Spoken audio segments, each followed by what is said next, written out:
कुछ बताते हैं उसके बाद हम लोग देखते हैं। ये वृत्त है, ये क्या है, वृत्त हो गया। ये इसका केंद्र हो गया। तो इसमें आपको सबसे पहले जानना पड़ेगा जीवा क्या है, वृत्तखंड क्या होता है, त्रिज्यखंड क्या है, व्यास क्या है, त्रिज्या क्या है। इतना चीज जान लीजिए, उसके बाद थोड़ा बनाने में अच्छा लगेगा। फिर आपको वृत्त का क्षेत्रफल, वृत्त की परिधि, ये सारे चीज आपको बताए जाएंगे।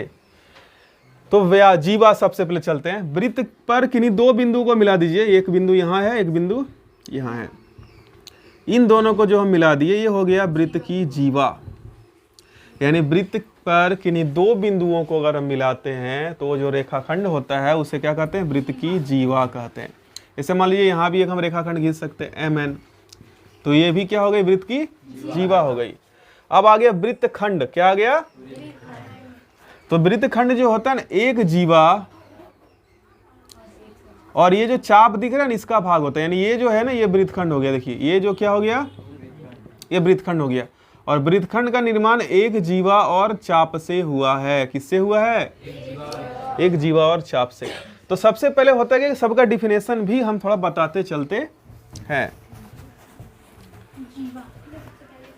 सबसे पहले था आपका जीवा, तो इसे क्या बोलेंगे, दो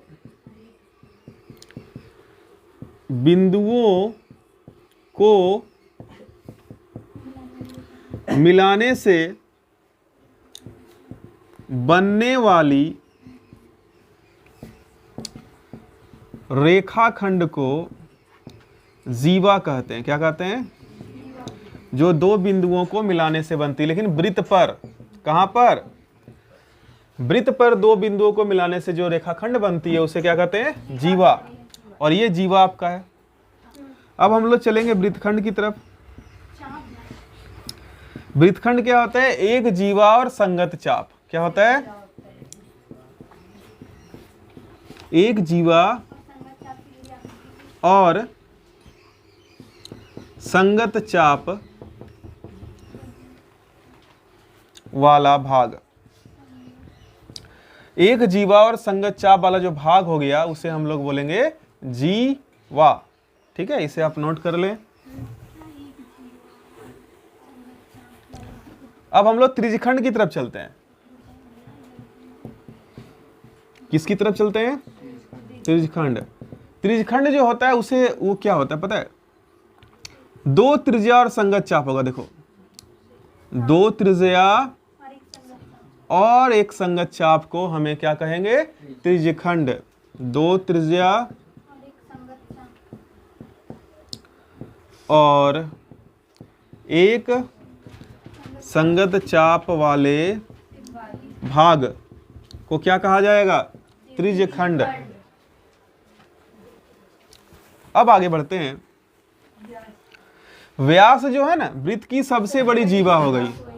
देखिए व्यास जो हो गया वृत्त की सबसे बड़ी जीवा, जो वृत्त को दो बराबर भागों में बांट दिया, केंद्र को भी स्पर्श किया है ना। व्यास वृत्त की सबसे बड़ी जीवा है, जो वृत्त को दो बराबर भागों में क्या करती है, बांट देती है। जो वृत्त को दो बराबर भागों में बांटती है और यह किस स्पर्श करती है, यह बिंदु केंद्र को स्पर्श करती है, इसे क्या कहते हैं, जीवा। व्यास कहते हैं इसे। और त्रिज्या जो होता है ना, वो व्यास का आधा होता है। त्रिज्या जो होता है व्यास का आधा होता है। त्रिज्या का डिफिनेशन क्या हो गया, व्यास का आधा, उसे क्या कहते हैं, त्रिज्या। चलिए अब हम लोग चलते हैं सवाल की तरफ। तो उसके पहले हम लोग समझते हैं, कुछ फॉर्मूला लिखते हैं। वृत्त का क्षेत्रफल, इसका फॉर्मूला होता है पाई r स्क्वायर वृत्त की परिधि, 2 पाई इसका होता है 2 पाई आर। एक होता है वृत्त के चतुर्थांश का क्षेत्रफल, इसका होता है 1/4 पाई आर स्क्वायर। फिर वृत्त के त्रिज्यखंड का क्षेत्रफल,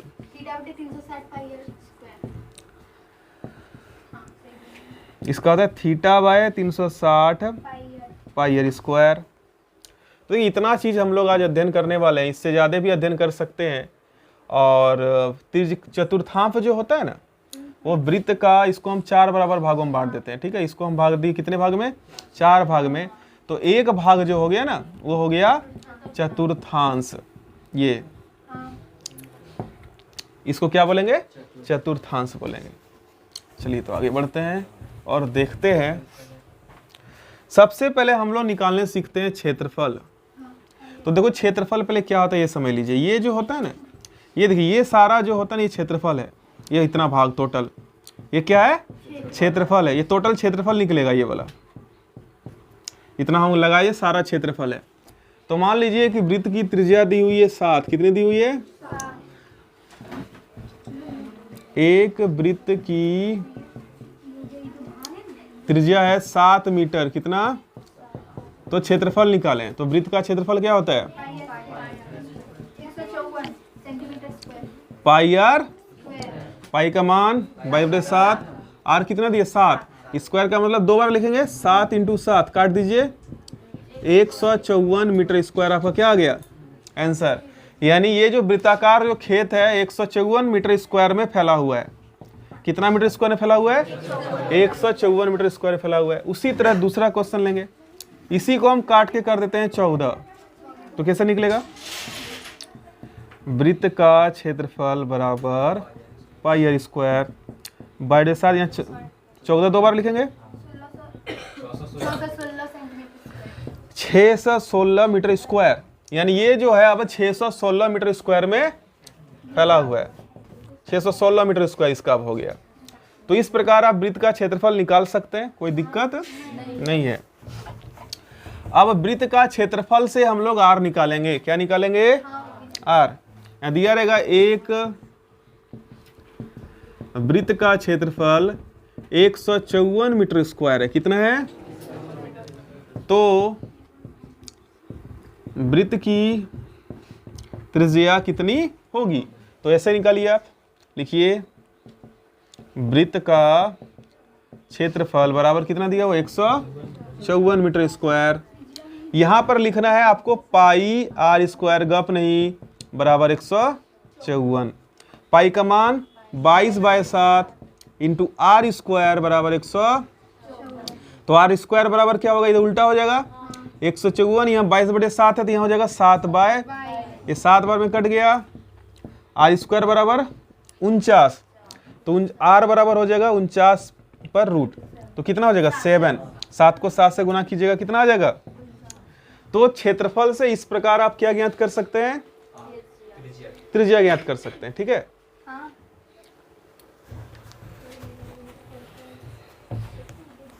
अब हम लोग बात करेंगे परिधि का। परिधि देखिए कैसे निकालते हैं। मान लीजिए इसका दिया हुआ है त्रिज्या 7 और निकालना आपको क्या है? परिधि। तो पहले परिधि क्या होता है ये समझिए। परिधि देख रहे हैं ये वाला, इसको मान लीजिए यहाँ अगर काट दिया जाए, इसको क्या कर दिया जाए? काट दिया जाए इस, तो ये ऐसे आकृति ग्रहण कर लेगा, काट लेगा। इसको क्या कर देंगे? सीधा कर देंगे हम। अगर मान लीजिए तार है, ठीक है ना, इसे हम क्या कर दिए? काट दिए, और इसको क्या कर दिए? सीधा कर दिए। तो ये इसकी जो माप है, यहां से यहां तक जितना ये लंबा है, यही है परिधि। समझ गए? परिधि इसी बोला जाता है। इसे काट दिया जाए, सीधा कर दिया जाए, और इसको अगर हम मापते हैं पूरा, यानी यहां से यहां तक ये कितना लंबा है, यही कहलाएगा परिधि। यानी ये तो हो गया क्षेत्रफल बाबू, और परिधि क्या हो गया? ये देखिए, ये पूरा जो है इसकी लंबाई, ये पूरी लंबाई जैसे काट के आपको दिखा, ये परिधि हो गया। तो मान लीजिए 7 इसका दिया हुआ है, तो वृत्त का परिधि आपको पता है पाई आर। वृत्त की परिधि होती है 2 पाई आर। क्या होती है? तो 2 का 2, पाई का मान 22/7, आर दिया है आपका 7, कट गया तो 44 मीटर। यानी ये पूरी कितनी लंबी है, 44 मीटर लंबी है। तो ये 44 मीटर है पूरा, तो ये हो गया परिधि। ठीक है, अब हम लोग लेकिन मेन चीज क्या देखते हैं, परिधि क्या होता है। मान लो परिधि निकालने जब सीख गए, कोई एक वृत्ताकार ग्राउंड है, एक वृत्ताकार खेल का क्या है, मैदान है, एक वृत्ताकार खेल का मैदान है, और कोई एक व्यक्ति इसके चारों ओर चक्कर लगाता है। किसके चारों ओर दौड़ता है, वृत्ताकार मैदान के चारों ओर चक्कर लगाता है। तो वो 2 बार चक्कर लगाने में वो कितना दौड़ेगा, कितना दूरी तय करेगा, कितने बार चक्कर लगाने में, 2 बार। तो आप बताइए परिधि निकालिएगा या क्षेत्रफल, क्योंकि ये तो चक्कर लगा रहे, परिधि निकालिएगा। अगर बोले कि ये वृत्ताकार एक खेत है और इस खेत में पूरी तरह से घास भरा हुआ है, पूरा खेत में क्या बना हुआ है, घास, तो उस घास का क्षेत्रफल निकालिए। तो क्या निकालिएगा, क्षेत्रफल वहां चलेगा। अगर एक क्वेश्चन आ जाए कि एक वृत्ताकार खेत है और इसके चारों बगल हमको बाढ़ का निर्माण करना है, तो यानी इसमें लगाना है, ठीक है, घेरना इसको चारों तरफ है, बकरी से बचाना है, गाय से बचाना है, तो क्या निकालेंगे, परिधि निकालेंगे। देखते हैं कैसे, क्वेश्चन लेते हैं।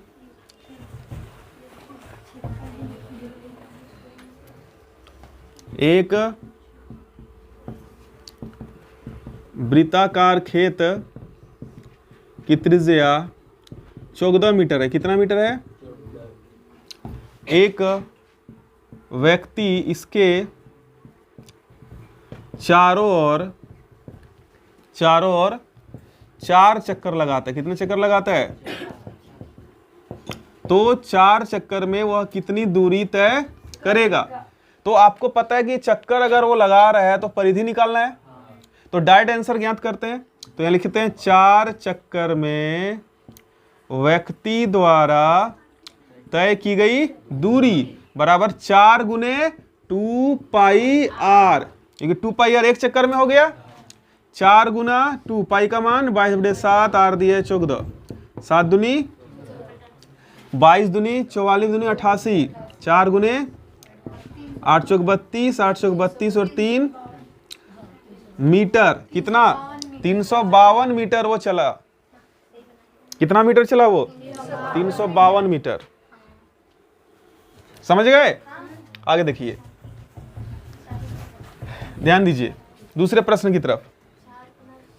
दूसरा प्रश्न, एक वृत्ताकार खेत की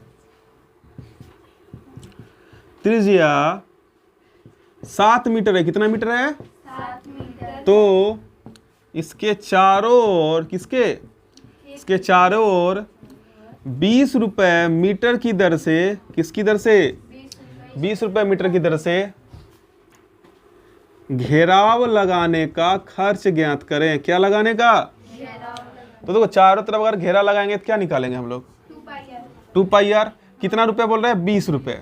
तो यहाँ लिखते हैं सबसे पहले परिधि निकालेंगे वृत्त का।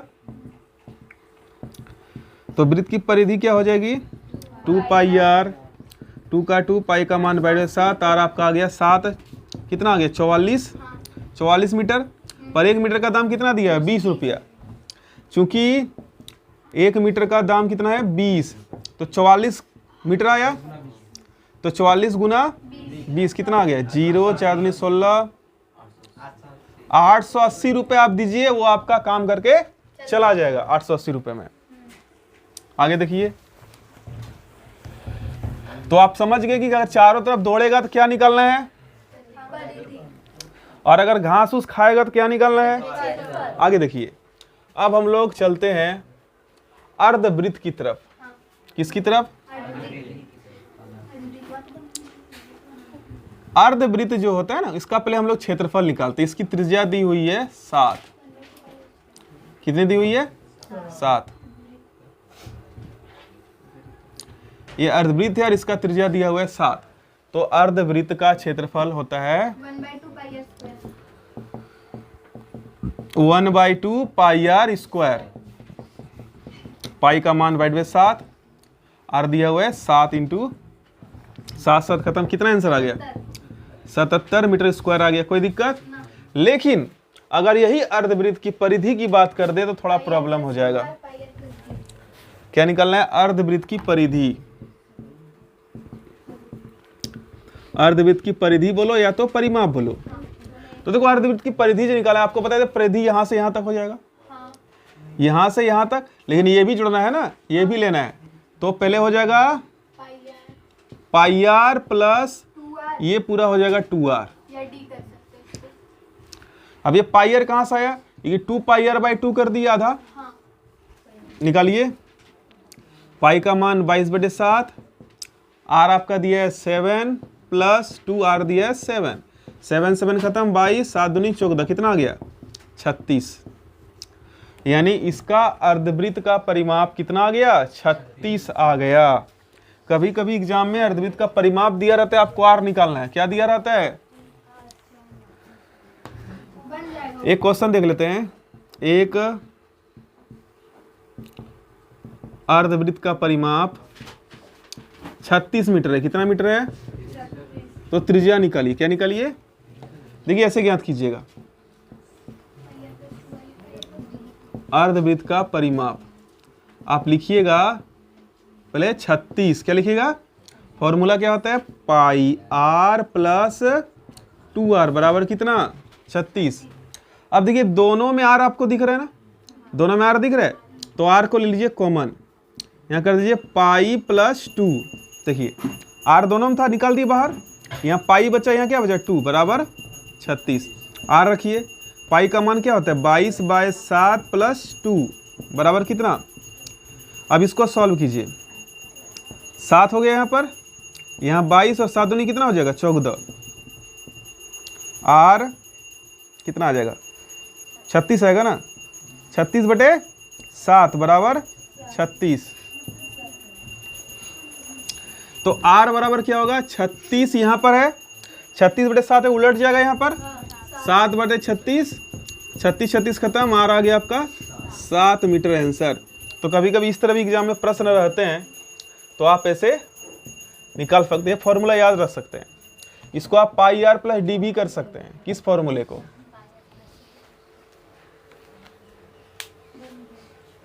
ज़्यादा कोई खास हार्ड वृत्त में नहीं होता है, बस तुमको